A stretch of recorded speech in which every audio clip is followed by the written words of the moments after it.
Ladies and gentlemen, thank you for joining us tonight. None of my success would have been possible without my wife, Inaya.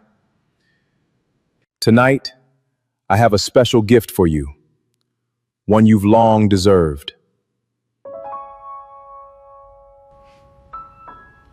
Play it. I'm not leaving him yet. I'll wait until he's truly rich. Then I'll take everything and vanish. Stop it! Idris, don't do this. Everything you have because I stood beside you through the hard years. Do you remember the $40,000 surgery, Inaya? You never once asked where that money came from.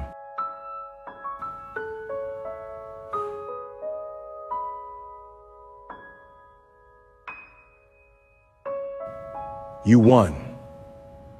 I stopped playing this game a long time ago. Inaya's face drains white, lips pressed thin, both hands pressed to her chest, as if trying to hold together whatever dignity is left. Idris turns, walks straight through 400 fixed stairs, heading for the exit without a single glance back. But the woman he just humiliated isn't done chasing him tonight. It's not over. Idris Harlan was 38 years old, and for most of his adult life, he believed one simple thing. If a man works hard enough and stays honest enough, life eventually pays him back in kind. He had built that belief the way he built everything else, one long shift at a time, one job site at a time, one paycheck folded quietly into savings nobody else knew existed. He didn't know, climbing the porch steps of his home in Bronzeville that evening, that the paperwork to end his marriage had already been drawn up 8 months earlier, signed, sitting in a lawyer's office, waiting only for Inaya to give the word to file it with the court. He didn't know that the man standing in his living room, the one he'd once introduced to his own grandmother as like a little brother, had been quietly pulling money out of an account that still carried Idris's name. $58,000, moved in small pieces over 14 months, so nothing would ever look like enough to notice. What Idris did know in that first frozen second was this. His wife, Inaya, stood in front of the hallway mirror in the wine-red silk dress she only wore for nights that mattered. And Jet Langston, his own assistant at Harlan Development Group, had a hand resting easy on her waist, the kind of easy that only comes from practice. Before we get into what happens next, and how one careless voice memo, recorded almost 2 years earlier and forgotten in a cloud backup, is about to undo everything Inaya believes she's already won, you should know something about this story. It isn't really about a man getting revenge.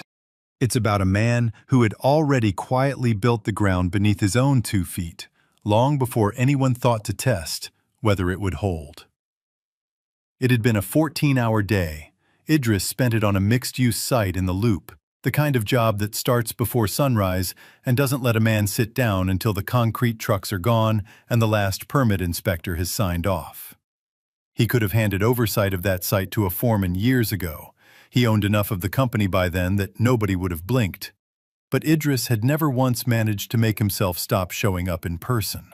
His hands still carried the gray dust of it. His t-shirt still smelled faintly of diesel and rebar oil. He'd driven home the long way, down Michigan Avenue and then west, past the barber shop on 47th Street, where he'd gotten his first real haircut at 9 years old, past the church on King Drive, where he and Inaya had been married 10 Junes ago, back when neither of them had 2 nickels to rub together, and it hadn't mattered one bit. The porch light was on when he pulled into the driveway. That wasn't unusual. Inaya often left it burning, waiting up for him the way she had in the early years, back when their whole life together fit inside a 1-bedroom apartment and a used Honda with a check engine light that never once turned off. He remembered those years fondly, even the hard parts. Maybe especially the hard parts. A man doesn't forget the years that built him. He pushed open the front door, expecting the smell of her cooking, or the low hum of whatever true crime show she liked to leave on for company. Instead, he found the hallway mirror lit gold under the chandelier, and Inaya standing in front of it in that dress, adjusting an earring with the calm concentration of a woman getting ready for a night she'd planned for weeks. Jet stood beside her, not near her, beside her, the way a man stands next to something he has already decided belongs to him. Inaya turned first.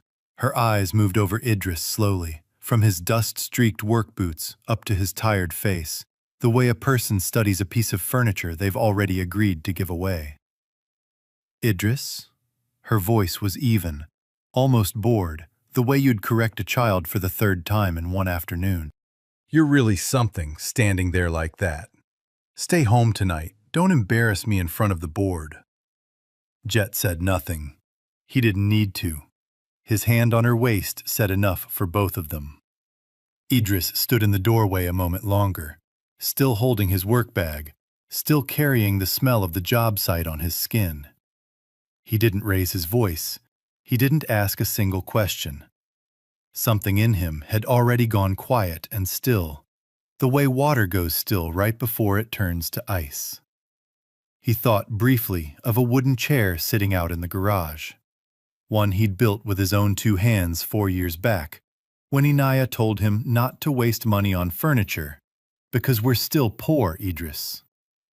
He thought about how he was likely to spend tonight sitting in that very chair, alone, after being asked to leave his own front door.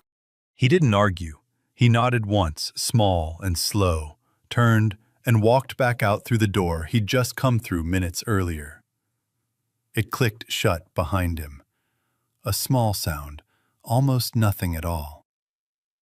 But it echoed through him like something far larger. Somewhere down the block, a dog barked twice and went quiet.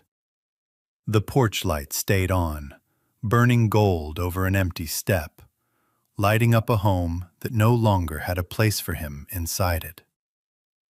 Idris stood alone in his own driveway, in the neighborhood he'd grown up in a marriage he'd spent a decade building brick by brick. And for the first time in years, he had absolutely no idea what came next. What Inaya didn't know, standing in front of that mirror admiring her own reflection, is that the quiet man she'd just dismissed from his own house was about to make one phone call that would change everything neither of them could yet see coming. Stay with this story, because in the next few minutes, Idris Harlan is going to find out exactly how long his wife had been planning this, and just how badly she had underestimated him. Idris didn't go to a hotel. He didn't call a friend to crash with. He drove north along DuSable Lakeshore Drive with no destination in mind, then doubled back and pulled into an empty lot near the Chicago River, not far from the Lake Street Bridge, and sat there with the engine off for almost 2 hours. The city moved around him the way it always did. Barges eased down the river below. The elevated train rattled somewhere behind him on its way toward the loop. None of it touched him. He sat with both hands on the wheel and let the cold settle into the car. And somewhere in that stillness, for the first time all night, he started thinking clearly. He opened his phone, more out of habit than purpose, and scrolled back through an old banking app he hadn't touched in months. That's when he found it. A secondary account, opened years ago under both their names. One he'd genuinely forgotten still existed. Over the past 14 months, more than $58,000 had moved out of it in small, careful transfers. The recipient, every single time, was Jet Langston. The feeling that settled into Idris's chest wasn't anger. Not yet. It was colder than that. A slow, spreading understanding that he'd been quietly robbed, one transfer at a time, by 2 people who had eaten dinner at his table more times than he could count. He kept scrolling. An old voice memo surfaced next, one Inaya had recorded and sent to her mother almost 2 years earlier, through the same family cloud backup Idris's own phone still synced to automatically. The account they'd set up together years ago to share photos of holidays and cookouts, back before either of them thought to guard it. The message was short and it landed like a closed fist. Idris is finally building something real. Once it's big enough, I'm leaving. I can't spend my whole life with a man who only knows how to work. 2 years. She had been planning her exit for 2 years, starting the very month his hard work had finally begun to pay off. Idris gripped the wheel until his knuckles went pale. 2 years of birthdays. 2 years of Sunday dinners at his grandmother's table, Inaya passing the collard greens with a smile that he now understood had already been halfway out the door. 2 years of her sitting across from him at their own kitchen table, nodding along to his plans for the future, already knowing she wouldn't be standing in it. He called his grandmother. Hanifa Harlan answered on the second ring, the way she always did, like she'd been expecting the call before it ever came through. Idris didn't say much. He didn't need to. "There's a plane waiting at O'Hare," Hanifa said, her voice steady and unhurried, the same voice she'd used to calm him down since he was 7 years old and scared of thunder. "But this decision belongs to you, Idris, not to me." He hung up, let the quiet settle over him for a moment, and his phone rang again almost immediately. Griffin Cole. His best friend since they were both 11 years old, running the same block on the south side, splitting the same dollar of lunch money on weeks when neither family had much extra to spare. "I know you just called your grandmother," Griffin said, his voice low and heavy in a way Idris had never once heard from him in 27 years of friendship. "And I know what Inaya's been planning. I've been helping you quietly protect part of your assets for almost 3 years now, handling things the way you asked me to. And I knew about her and Jet before you did. Months before. I tried to nudge you toward it a few times, hoping you'd notice on your own so I wouldn't have to say it. I told myself I didn't have real proof, just a feeling, and I didn't want to blow up your marriage over a feeling I couldn't be sure was even true. Turns out I should have trusted it. I should have just told you straight." Idris gripped the phone hard enough that his hand ached. Even Griffin. Even the one person he had trusted with everything had known, or at least suspected, and had chosen caution and doubt over telling him the truth. He didn't yell. He couldn't find the anger in him, not yet. He only asked, quietly, "How long, Griffin? All the way down to the truth. How long have you known?" Griffin's answer came slow and reluctant. "Almost 1.5 years." Idris ended the call without another word and sat with the silence of the car for a long while, watching his own breath fog faintly against the windshield. He kept digging after that, because some part of him needed the whole truth now, all at once. He found the paperwork itself, saved as a draft in an email folder he rarely checked. A divorce petition, prepared and signed 8 months earlier, sitting ready with Inaya's attorney, never yet filed with the Cook County Circuit Court. Inaya hadn't been planning to leave. She had already decided to leave, in writing, and was simply waiting until she and Jet had secured enough of the company's assets to walk away comfortable. Idris thought back over everything he'd given up without a single complaint. The Houston contract he'd turned down 3 years ago, worth more than he'd made in the 2 years before it combined, because Inaya cried at the kitchen table and said she didn't want to be far from her family. The overnight shifts he'd picked up quietly for 8 straight months to cover her mother's diabetes treatment. Treatment Inaya had told everyone, including her own mother, she was paying for herself. Every one of those sacrifices now sat in his memory like evidence in a case he hadn't known he was building. What Inaya had never known, because Idris had never seen a reason to mention it, was that a piece of Harlan Development Group had never belonged to the marriage at all. Years before he'd ever met her, Hanifa had quietly placed a founding stake in a family trust in his name, a quiet Harlan habit going back 3 generations, long before anybody's wedding day. Whatever Inaya walked away with in the divorce would come from what the two of them had built together during their 10 years as husband and wife. Substantial in its own right, and exactly what Jet's investors were counting on.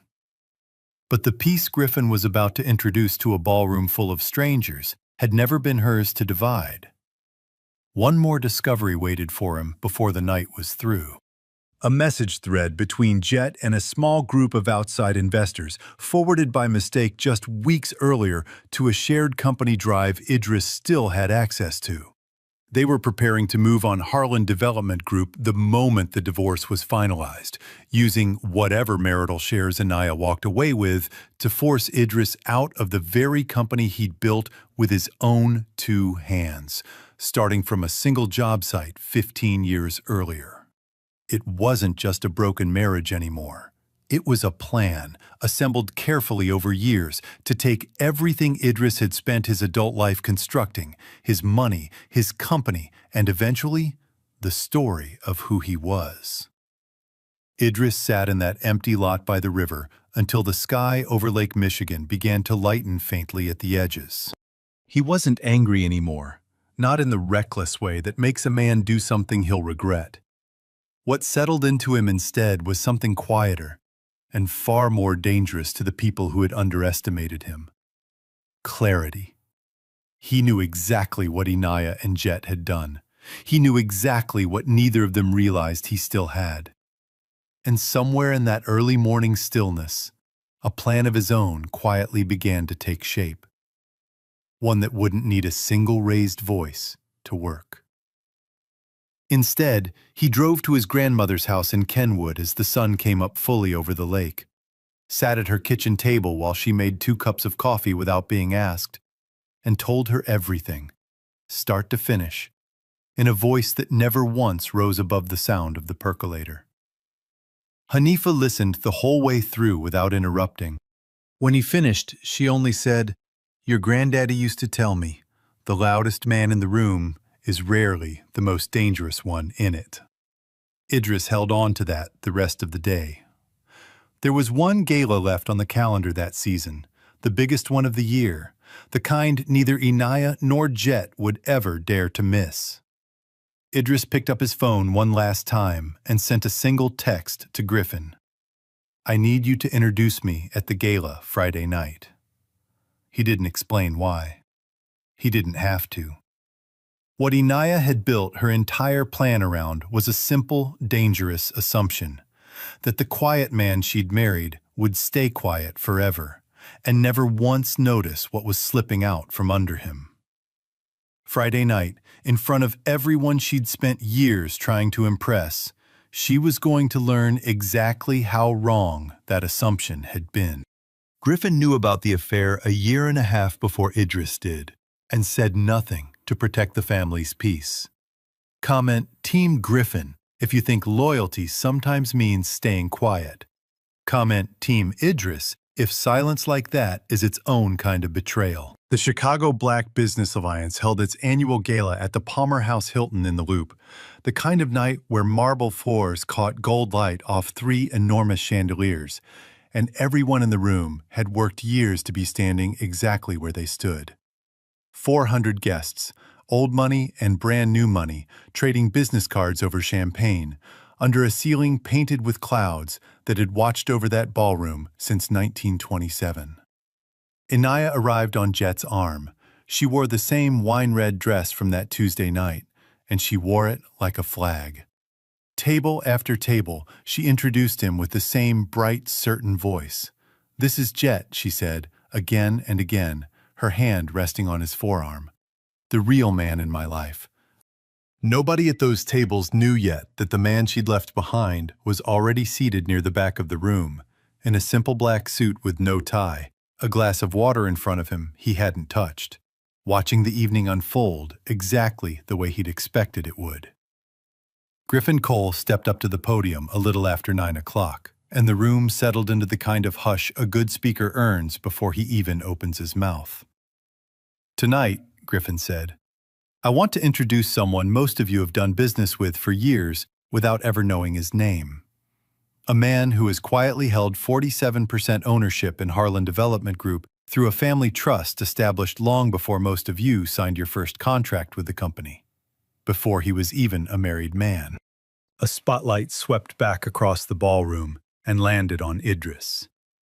He stood slowly, buttoned his jacket, and walked to the stage the way he walked onto every job site he'd ever worked. Steady, unhurried, like a man who already knew exactly where his own 2 feet were carrying him.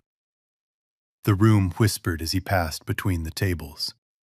Inaya went very still in her seat, her champagne flute frozen halfway to her lips. Idris took the microphone and let the silence sit a beat before he spoke. "My name is Idris Harlan," he said.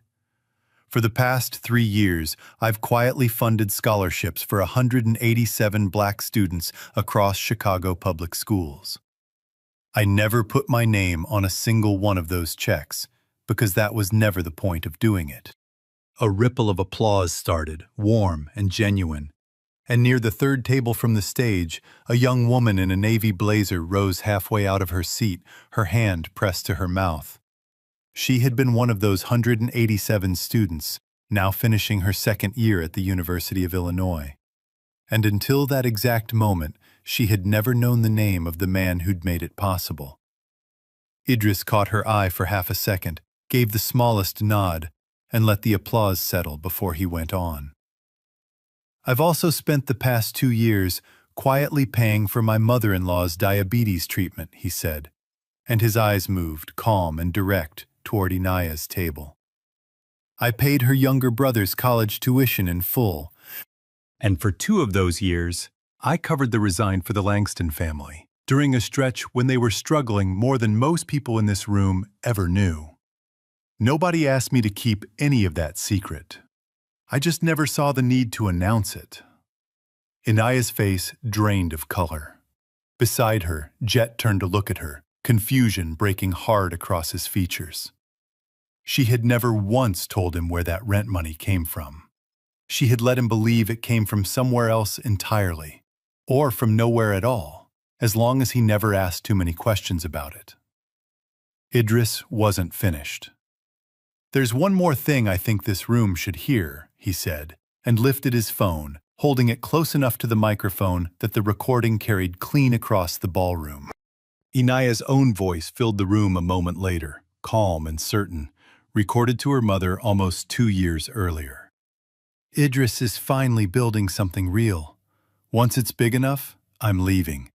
I can't spend my whole life with a man who only knows how to work." 400 people went completely silent. Then, at the edges of the room, the whispering began. Hands lifting to cover mouths, eyebrows climbing, a few guests at the closest tables simply staring at Inaya with open, unguarded disbelief. Inaya hadn't built this exit out of cruelty. She'd built it out of an old, private fear that had nothing to do with Idris at all. The fear of ending up like her own mother, dependent and overlooked, waiting on a man who never quite arrived. What she actually wanted wasn't Jet. It was proof that she would never again be the woman standing in someone else's shadow.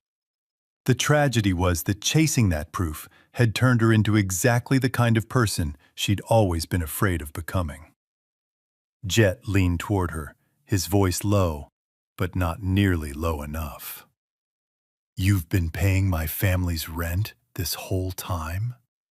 Why didn't you ever tell me any of this?" Inaya didn't answer him. She couldn't.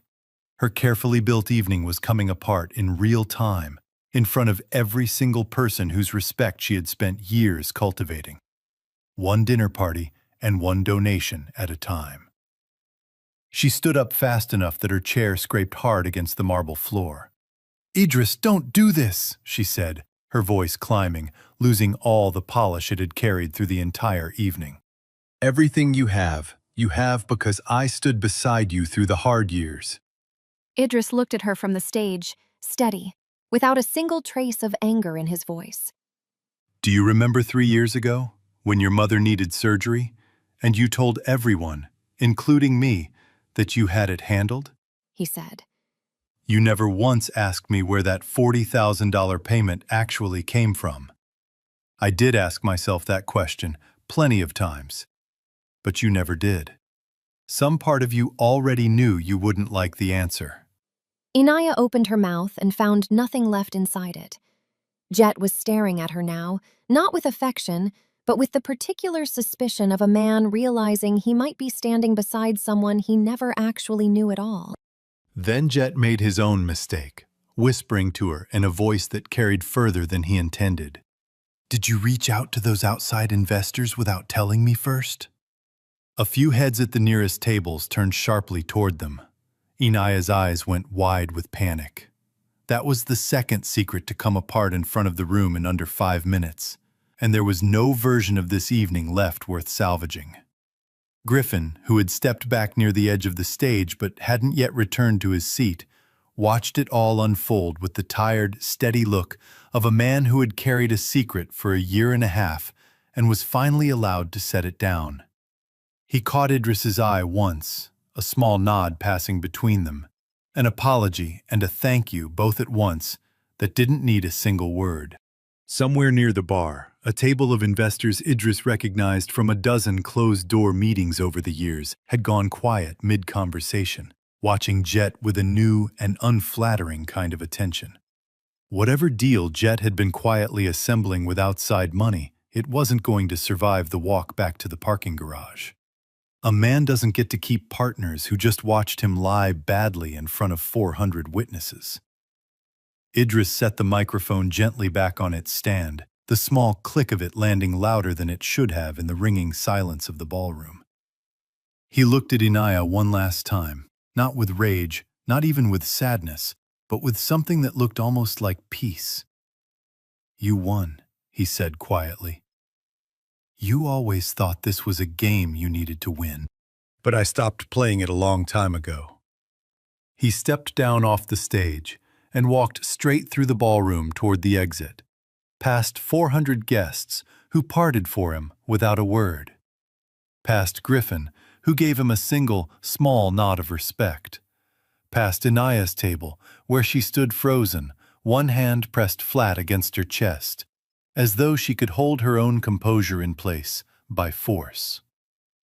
Behind him, the whispering had already turned into something else entirely.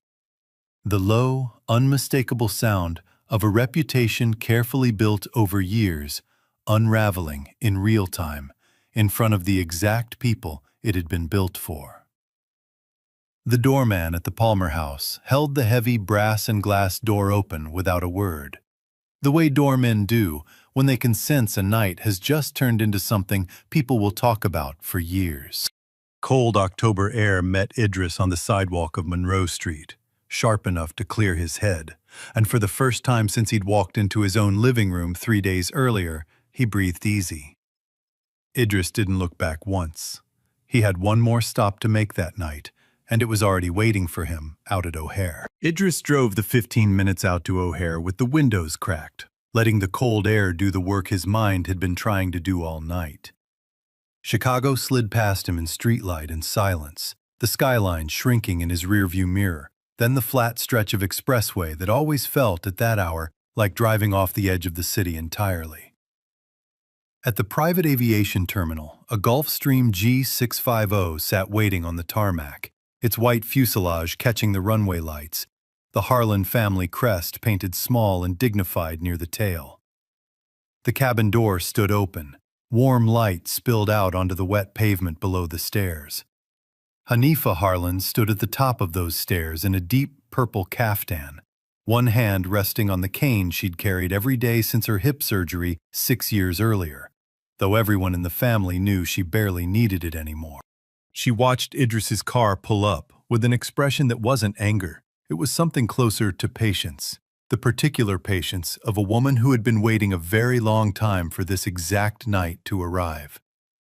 Idris climbed out of the car and walked toward the stairs slowly, in no hurry now that the hardest part of the night was already behind him.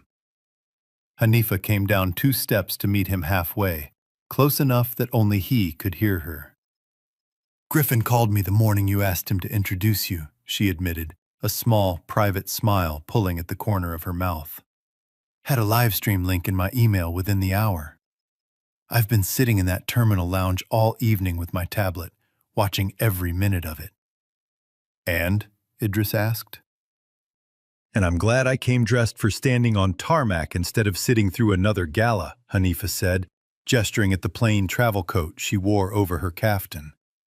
Her eyes were bright, but her voice stayed level, the same steady voice that had talked him through every hard year of his life without once raising in volume. Your mother would have been proud of how you handled that room tonight. Not because you humiliated anybody, because you didn't need to raise your voice to be heard. Idris had barely absorbed that when he heard heels striking pavement behind him, fast and uneven. Inaya. She'd left the Palmer house only minutes behind him, and she'd known exactly which terminal to head for. Signature Flight Support was the same private aviation building the Harlan family had used for a decade of holiday trips, and she'd pushed her car hard down the Kennedy Expressway to catch him before the wheels left the ground. She was still in the wine-red dress, her hair coming loose from its careful pins, mascara smudged in 2 dark lines beneath her eyes. Jet trailed several steps behind her, hands in his pockets, not daring to come any closer. Hanifa looked past Idris, directly at Inaya, and spoke in a voice clear enough to carry across the tarmac. Inaya, you divorced my grandson because you thought he was still poor. Look now, really look. This is the family you just walked away from. Inaya's whole body seemed to shrink under that sentence.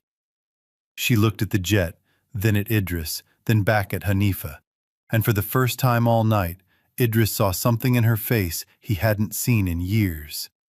Real fear. Hanifa turned back to Idris. Do you want to get on this plane? Idris allowed himself the smallest smile. I'm getting on, he said. But I want you to know something first, Grandma. This jet wasn't sent here to rescue me. It's a test. You wanted to see whether I'd defend the Harlan name in public, in front of everybody, or whether I'd stay quiet and let it slide the way I usually do. Hanifa studied her grandson for a long moment, the runway lights catching the silver in her hair. And then she nodded slowly, the way a teacher nods at a student who has finally arrived at the right answer on his own. You really are my grandson, she said. That was when Inaya rushed forward and caught Idris's hand in both of hers. Her voice broke on the first word. Idris, I'm so sorry. I'm pregnant. It's Jet's. But I still love you. Please, we can start over. I'll change, I swear I will. Idris looked down at her hands wrapped around his, and then at her face, streaked and desperate under the tarmac lights.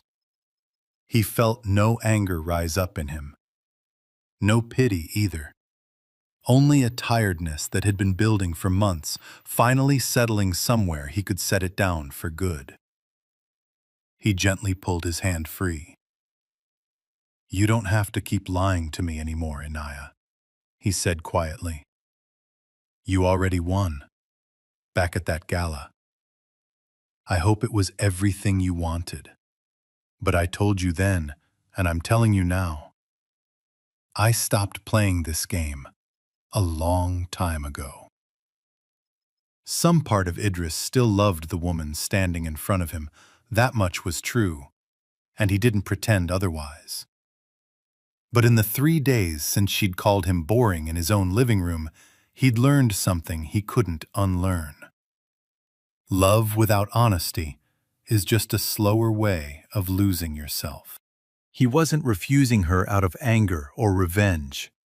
He was refusing her because going back now would mean giving up everything he'd just relearned about his own worth. Inaya stood there frozen, as though the words had physically knocked the air out of her. Idris, please, she tried again, her voice cracking further. 10 years. Doesn't 10 years mean anything to you? It means everything to me, Idris said, and for the first time that night, something almost gentle crept into his voice. That's exactly why I'm not going to spend the next 10 pretending I didn't hear that recording, or see those bank transfers, or read what you told your mother 2 years ago. I loved you enough to give you the truth instead of a performance. I'd hope, somewhere in you, you'd want the same thing back. Jet finally spoke, quiet and useless, from several feet away. Inaya, maybe we should just go.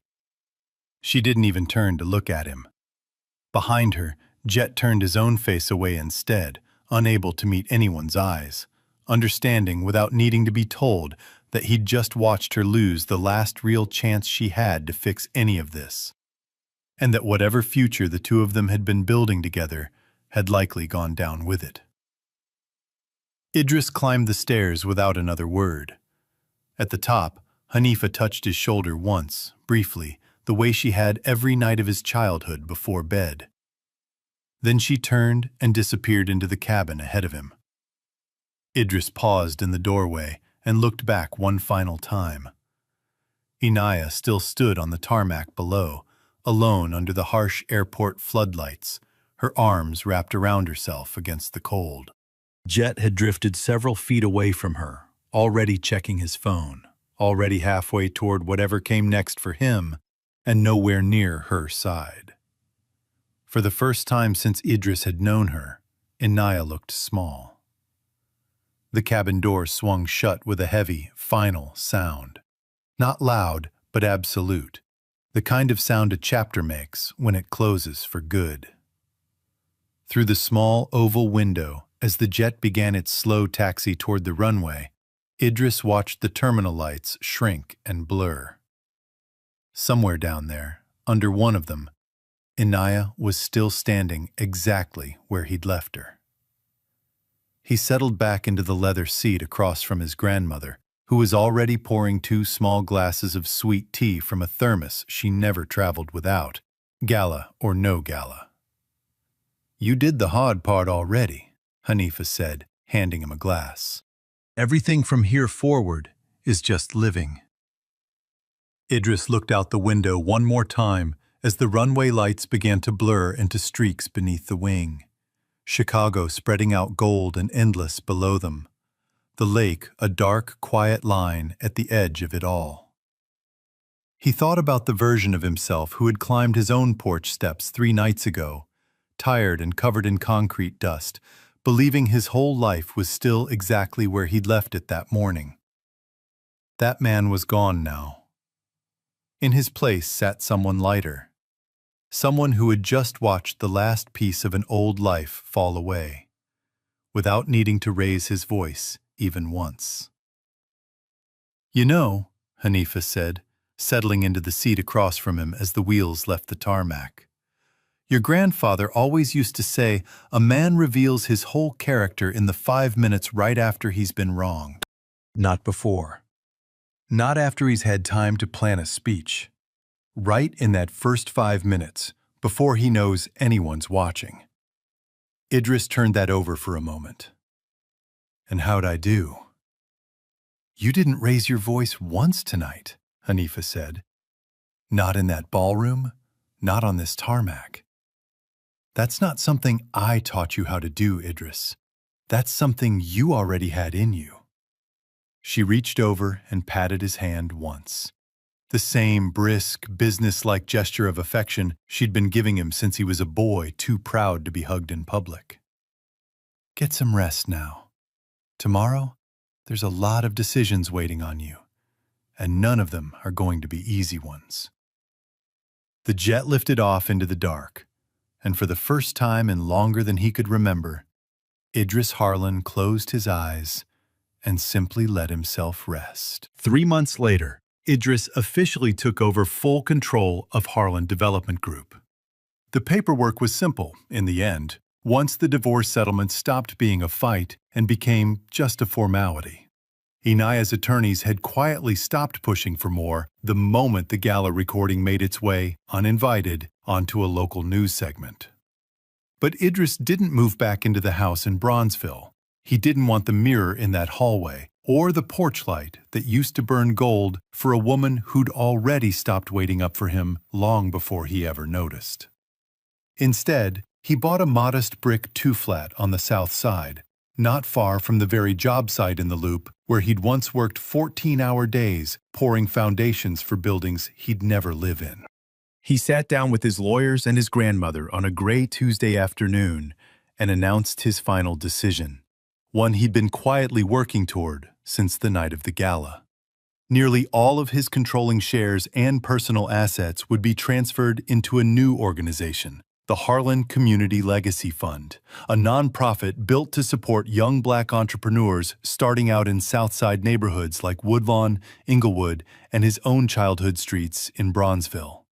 The fund would run independently, with its own board, answering to no single family name.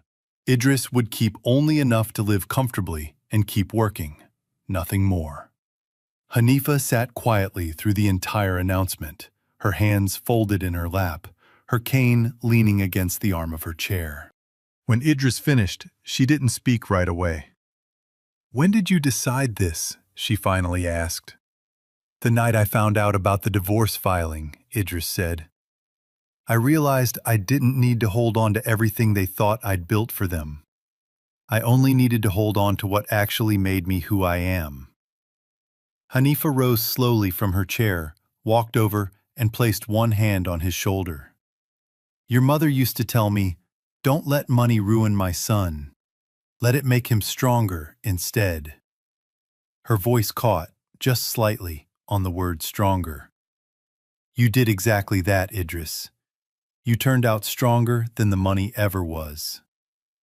Inaya tried reaching him several times over those 3 months, a text here, a voicemail there, each one a little more desperate than the last.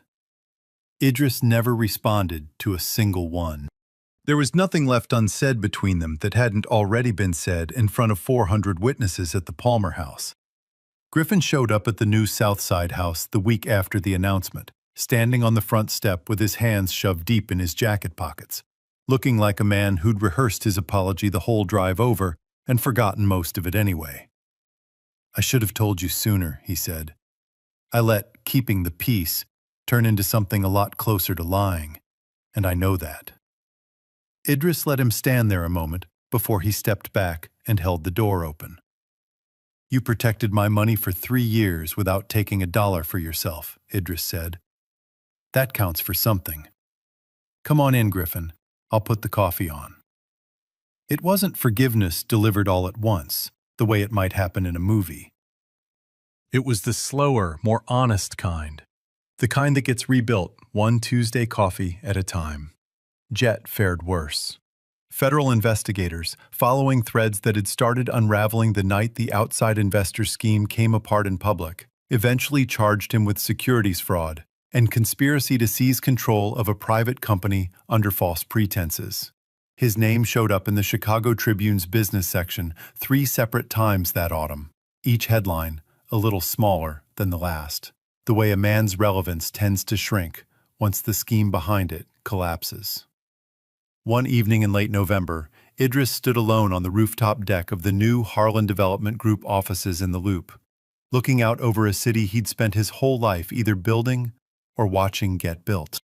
The lake stretched dark and endless to the east.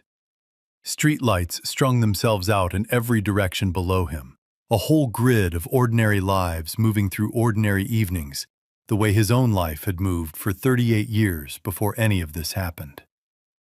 He thought back over everything. The years of quiet sacrifice nobody had noticed. The recording he'd carried in his pocket for 2 days before he ever played it out loud. The moment Inaya's face had gone pale under the ballroom lights. The tarmac at O'Hare glowing under floodlights while she stood there alone. He waited for the anger to come, the way it sometimes still did late at night. It didn't come this time. What came instead was something lighter, something closer to peace than he'd felt in longer than he could remember. He wasn't the same man who had climbed his own porch steps 3 months earlier, tired and covered in concrete dust, still believing his whole life was exactly where he'd left it that morning. That man had lost almost everything he thought defined him in the span of one single week. A marriage, a friend's easy trust, the comfortable assumption that loyalty runs in both directions simply because you've given it freely for 10 years. But somewhere in that same week, Idris had also found something he hadn't known he was missing.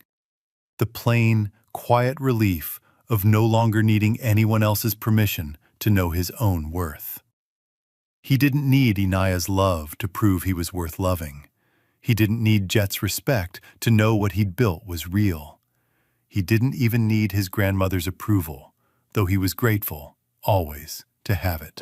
He had only ever needed to keep being exactly who he already was. Down below, the city kept moving, the way cities do, indifferent to any one person's private reckoning. Idris pulled his jacket tighter against the November wind, took one more long look at the skyline he'd helped raise floor by floor, and turned back toward the elevator, ready for whatever the fund's first real project would require of him in the morning. These days, Idris spends most of his mornings in a small office on the ground floor of his Southside 2-flat, the modest headquarters of the Harlan Community Legacy Fund. There's no marble here, no chandeliers, no gilded mirrors. There's a second-hand desk, a coffee maker that takes its time, and a corkboard slowly filling up with photographs of young business owners the fund has helped get off the ground. A bakery on 63rd Street, a small construction outfit run by two brothers barely out of their 20s, a bookstore that had been boarded up for 6 years before somebody finally believed it was worth reopening. On his desk sits an old photograph, one he hasn't been able to throw away, though he's tried twice. It shows Idris and Inaya 5 years back, standing in front of their very first apartment in Bronzeville. Both of them younger, both of them laughing at something the camera never caught. He looks at it for a long moment most mornings.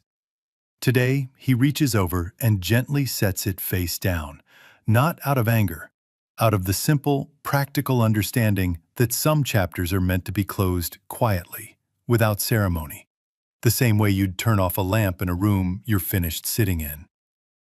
He steps out onto the front porch as the Chicago sky starts turning that particular shade of orange it only wears in early evening, the kind of light that makes even a plain brick street on the south side look like something worth painting.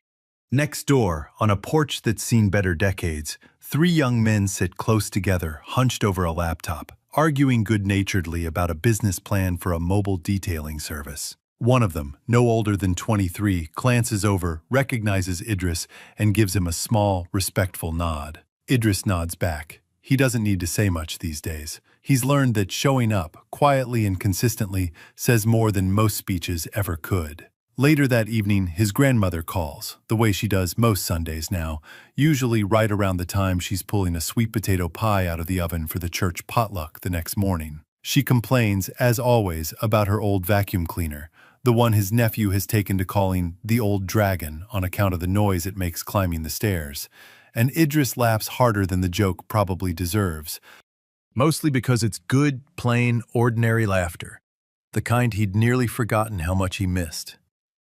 Inside him, there's no leftover anger, no ache from being betrayed by people who ate dinner at his table, no hunger left for anyone's applause or apology. What used to sit in his chest like a stone has settled, slowly, into something closer to stillness. He won in the end. Not by ruining Inaya or Jet in front of the world, though he could have gone further than he did, and everybody in that ballroom would have understood if he had. He won by walking away from the very things they assumed he'd fight hardest to keep, and using what was left to build something bigger than any one man's pride. Idris looks out at the street a while longer, at porch lights flickering on one by one down the block, at a city that has never once stopped moving for anybody's heartbreak. He thinks about all of it one more time. The wine-red dress in the hallway mirror, the recording he carried in his pocket for 2 days before playing it, the tarmac lights at O'Hare, his grandmother's hand on his shoulder. Then, quiet enough that only he can hear it, he says to himself, "Silence isn't weakness. It's how a strong man chooses to win in his own way." And sometimes, real victory isn't about holding on to everything. It's about knowing exactly when to let go.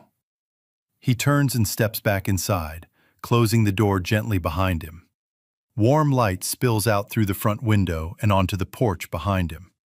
Out on the street, Chicago keeps moving the way it always has, but Idris isn't being carried along by it anymore. For the first time in years, he's the one choosing the direction.